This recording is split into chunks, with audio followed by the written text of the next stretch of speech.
What's up, fight fans? This is Kurt DeVille with Counterpunch Boxing News. And I got some more news concerning Andre SOG Ward.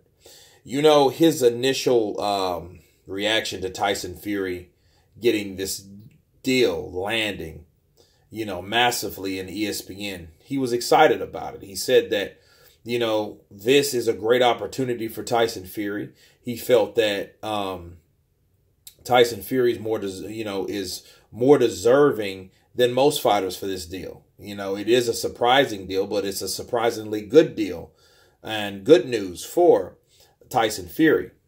And, you know, Andre Ward went on to say, him being himself, he went on to break it down what it means to fight for a contract. So is Tyson Fury. And this is very interesting because he just simply broke it down where this isn't basketball.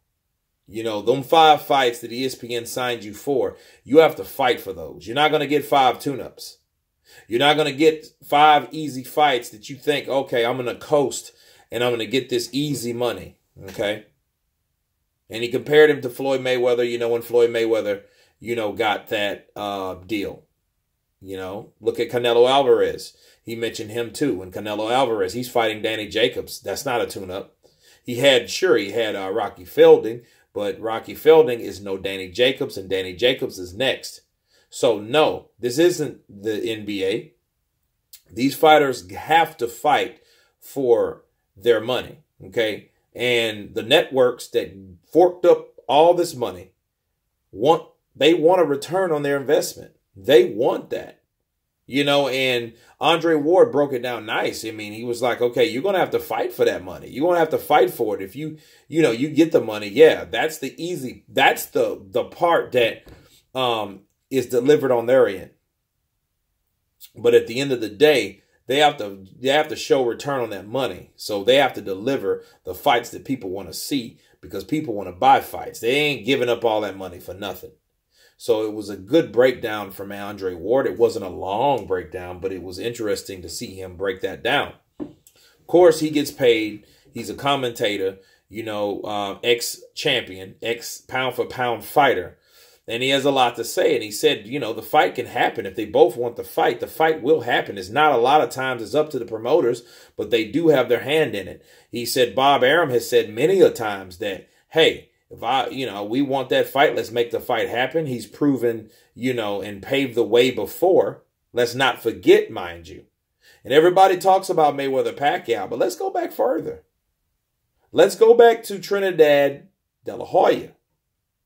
Sure, it was another lackluster fight because Mayweather-Pacquiao wasn't a spectacular fight. You know, it didn't live up to the hype, but a lot of money was forked out to have that fight, but they did fight. Okay, that's no exception for De La Hoya and Felix Trinidad. The Fight of Millennium, September 18th, 1999. That was one of the most anticipated fights of the year, and it did not do what it's supposed to do. De La Hoya decided to box instead of brawl, instead of fight like he did with I Corte or Oberkar that same year. Okay, so, but it's an example that Bob Arum was willing to work with Don King, nemesis, rival promoters. Okay, so that can happen.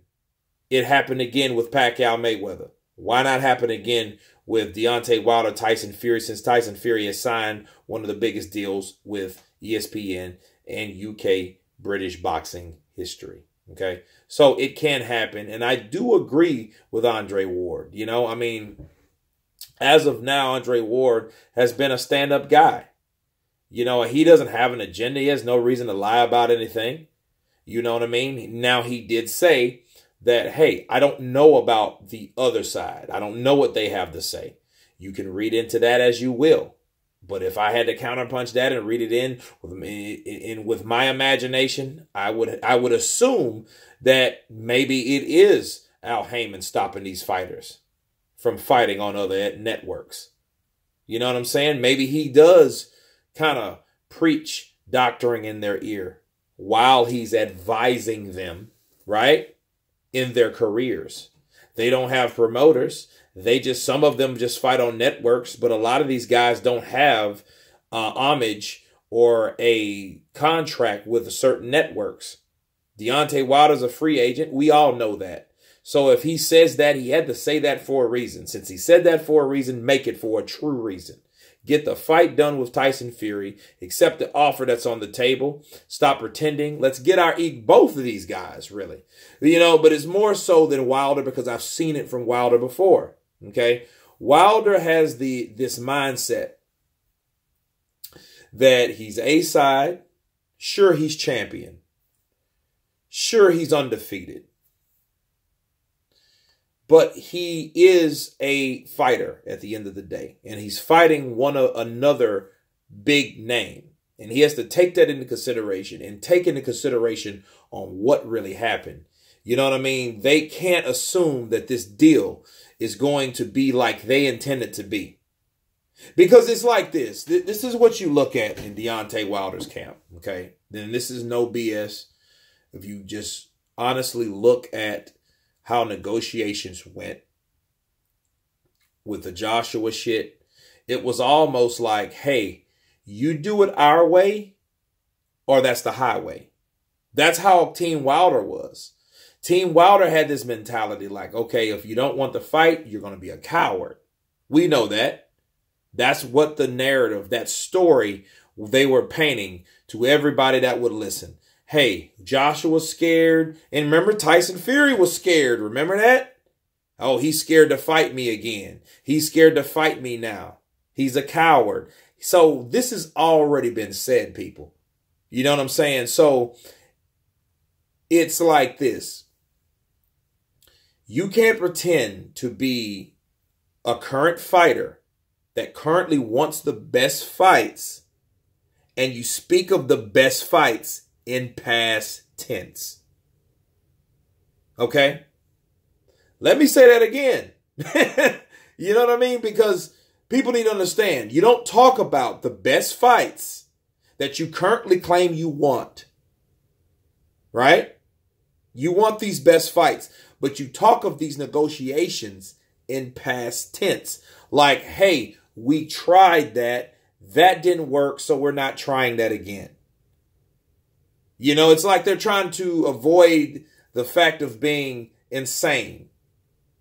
But insane is doing something, doing the same thing and expecting a different result.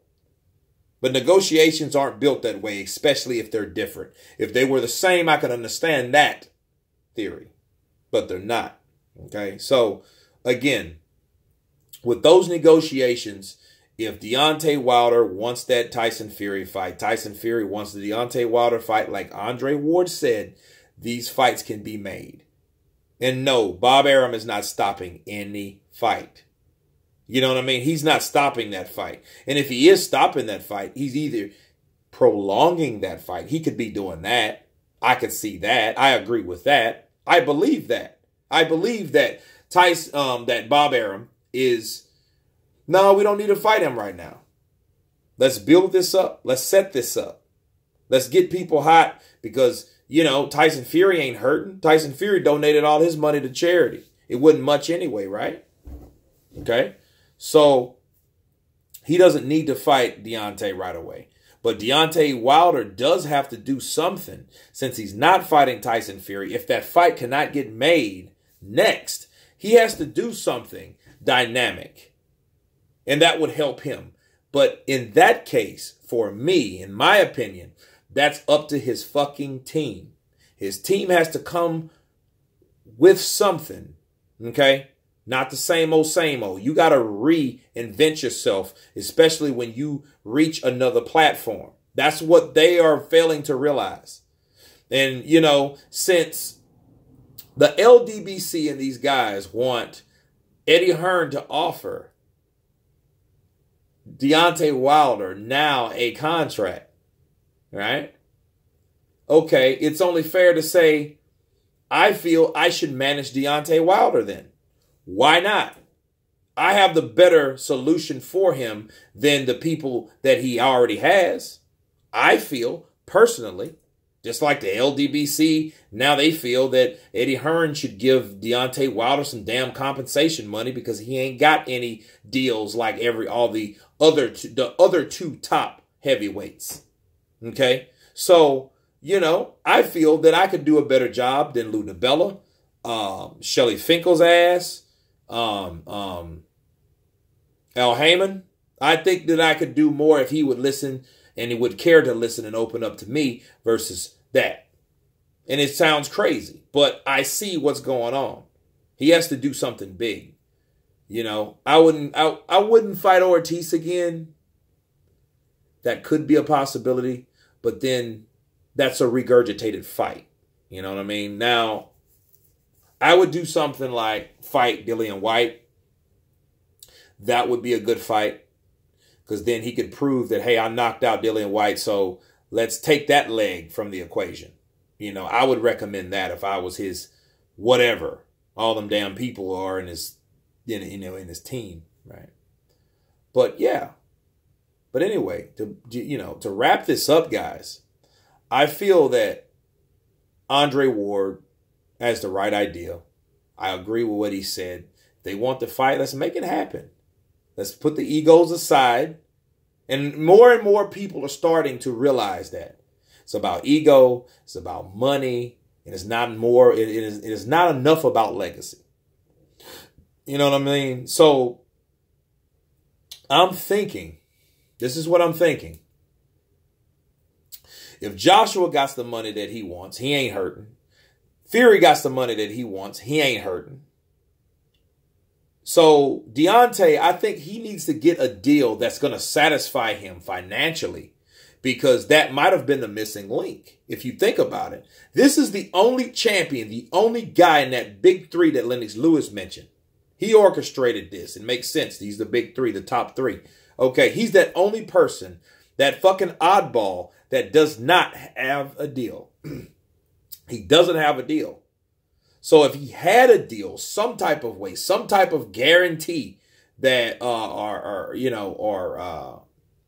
lucrative deal, 40 million, 35 million, something that's going to give him that faith, that cushion, that nest egg, that, hey, he is somebody important. I don't think that he would worry about money as much per fight. Because when they've managed Deontay like they've done, he has to worry about every fight from this point on. You see what I'm saying? He has to worry about that. That's why I want 12 million. Fuck it, give me 20. You know what I mean? I'll apply for I'll accept the 15 now, but if he knocks me out, that's over. I want more money. So he's like a starving artist at this point. So a lot of times if you look at it through the perception of Deontay Wilder, if he's thinking that way, I'm the only champ without a damn lucrative deal. So I need to get that. I need that. So anyway, Andre Ward is absolutely right. Again. And I'll leave the link below so let you guys check out that segment. Of course, you guys please subscribe. And you guys been Counterpunched. Peace.